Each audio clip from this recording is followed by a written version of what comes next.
Gravação. Gravando. Primeira série do ensino médio, AV1, segundo trimestre, livro 1, frente B. Espaço geográfico. O que é o espaço geográfico? Espaço geográfico nada mais é do que as transformações que o homem realiza sobre o planeta Terra. O espaço geográfico é o elemento mais importante que nós temos dentro da geografia. Então, se você pensar, geografia, o que a geografia estuda? O espaço geográfico. O espaço geográfico são as transformações que o homem realiza dentro do planeta Terra. Então, geralmente, a transformação que o homem realiza é em prol do lucro financeiro. Então, todas as modificações que nós realizamos no planeta Terra é em prol do modo de produção capitalista. Próximo tópico, paisagem.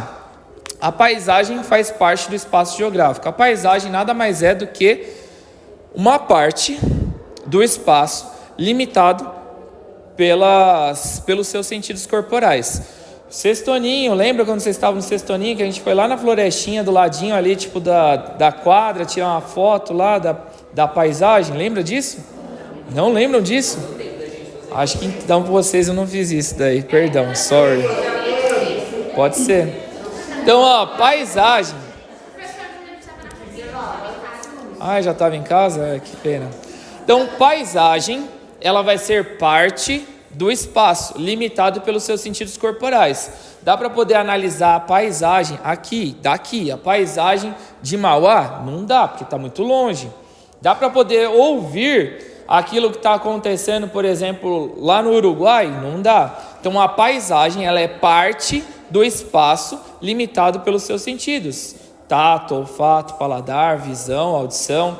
Então, a paisagem, ela tem como principal também elemento a visão, tá? Então, aquilo que você capta de um espaço é chamado de paisagem. A paisagem ela é dividida entre a paisagem natural, ou seja, os elementos da natureza que não tiveram ação humana, as paisagens humanizadas, que são aquelas 100% de transformações realizadas pelo homem, ou um centro urbano lá, o centro de Itaquera, é uma paisagem totalmente humanizada, totalmente construída pelo homem.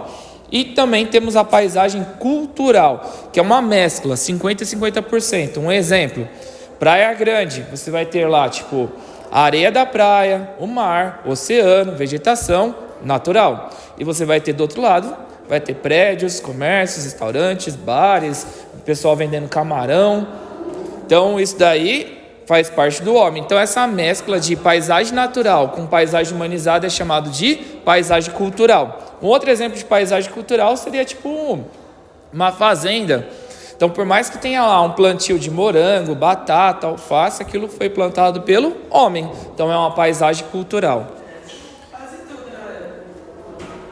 Tem paisagem natural ainda, Pantanal, Amazônia, um deserto, um deserto do Saara, Atacama. Próximo, lugar. O lugar é um espaço que você tem sentimentos, afinidade, que você, preza, você cuida, você tem história sobre aquele espaço. Um exemplo, carnaval lá na Praia Grande, o pessoal vai e deixa uma sujeira. Quem deixa a sujeira? São geralmente os turistas, porque os moradores não fazem isso, porque é um espaço que ele tem sentimento, que ele tem história, que ele tem vivência. Então ele cuida, ele zela, ele preza por aquele lugar. Então isso é o lugar. Lugar é um espaço que você tem sentimentos. Então seja igual para mim, um lugar que tem sentimento. Piracicaba, onde que mora a minha família. Deixa eu ver aqui os Lençóis Maranhenses, que eu acho lindo, maravilhoso. Tá? Então o lugar é um espaço que você tem sentimentos, histórias, vivências, seja uma viagem que você fez. Próximo. Tem histórias em Ilhabela? Muitas histórias, né? Próximo, capitalismo. Capitalismo, ele é um sistema econômico que divide em classes sociais e explora tanto o trabalhador quanto os recursos. O capitalismo ele não é o mesmo desde a sua formação. O capitalismo ele vai se alterando conforme o tempo vai passando. Então a gente tem aqui o primeiro, que é o capitalismo comercial. Capitalismo comercial seria das grandes navegações. Nós tínhamos o Pacto Colonial, onde que o Brasil só poderia vender para Portugal, o Brasil só poderia comercializar com Portugal. Tá? Então esse daí é o capitalismo comercial. O capitalismo industrial, ele surge com a primeira revolução industrial, aonde que nós temos ali até o conceito de mais-valia. Que é a mais-valia? Tipo, você produz um carro, tá? A empresa tipo Ford produz carros, ela vai ganhar tipo por dia aí cerca de, sei lá, R$500.000 por dia, só que o trabalhador ele ganha somente R$5.000.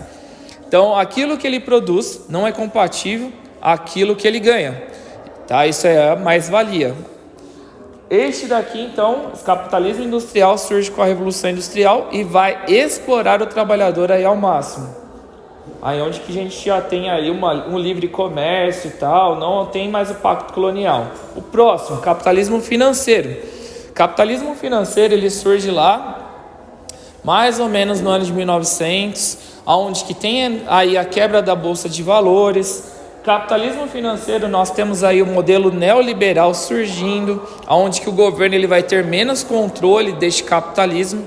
E por último, nós temos o capitalismo informacional, que é o atual. Capitalismo informacional, a pessoa lá ganha dinheiro não mais com produtos físicos, tipo produzindo uma caneta, produzindo tipo uma garrafinha.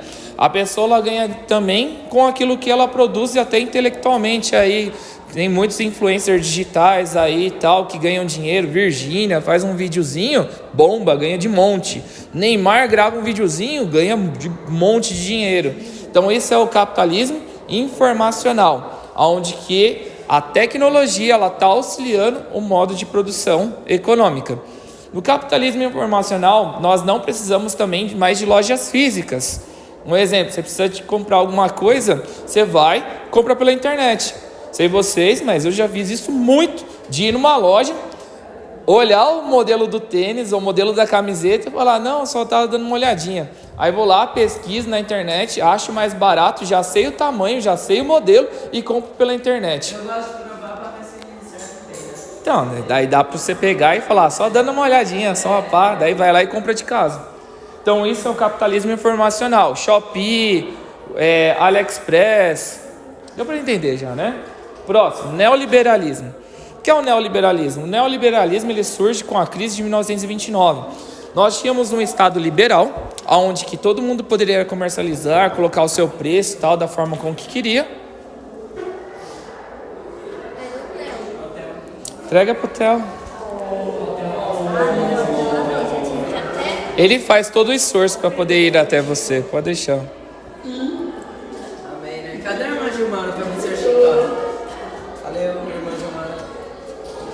Então, o neoliberalismo ele surge por conta da liberdade econômica que existia na época. Então, em 1929, produziam mais do que a necessidade e a capacidade das pessoas de comprarem.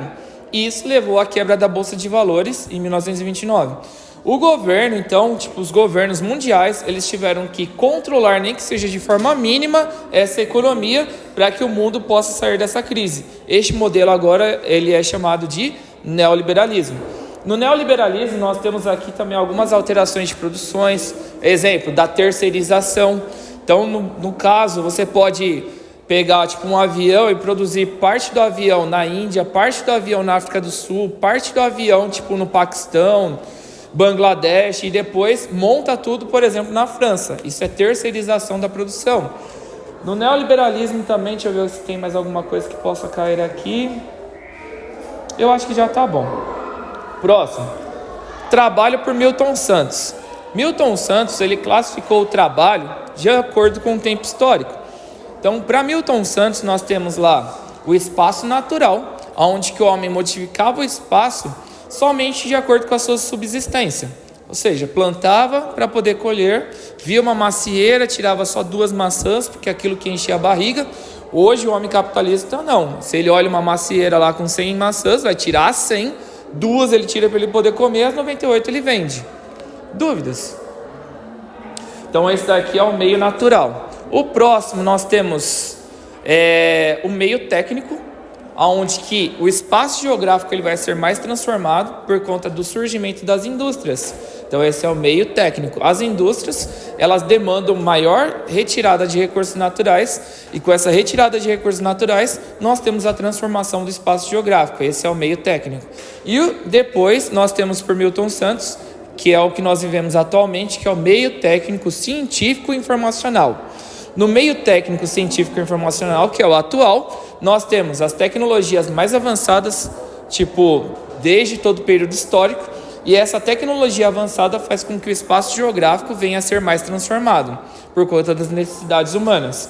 Então, pouquíssimos espaços que são naturais. Até teve a dificuldade para poder, onde que o homem não tocou? É difícil de encontrar. Por quê?